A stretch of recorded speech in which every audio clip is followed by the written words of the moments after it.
বিড়ি সিগারেটের অভ্যাস যাদের, ছেড়ে দেন বাবা, আমার অনুরোধ, রাগ হইয়েন না। আপনি হিম্মত করলে পারবেন চাচা। বিড়ি সিগারেট আগুন, আগুন কোনো মানুষের প্রিয় হইতে পারে না।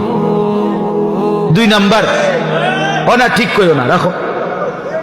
বিড়ি সিগারেট দুর্গন্ধ, দুর্গন্ধ কোনো সুস্থ স্বাভাবিক পেশাব পায়খানার দুর্গন্ধ কোনো স্বাভাবিক মানুষের প্রিয় হইতে পারে না। ঠিক বিড়ি সিগারেটও দুর্গন্ধ, দুর্গন্ধ কোনো মানুষের, স্বাভাবিক মানুষের কাছে পছন্দনীয় হইতে পারে না।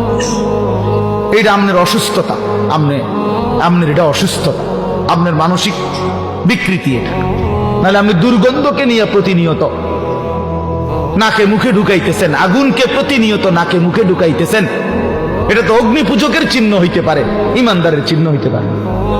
আর আমার একটা কথা শেষ, চাচার আর রাগ হইয়েন না, আপনাদেরকে বলি, 60 বছর 70 বছর 50 বছর যারা বিড়ি সিগারেট খাইয়া খাইয়া জীবন শেষ করলেন, আচ্ছা কবরে যাওয়ার পরে যদি ফেরেশতা বলে, মনে করেন একটা চিন্তা করেন না, কবরের ফেরেশতা যদি বলে চাচা আপনারে আমি দেখছি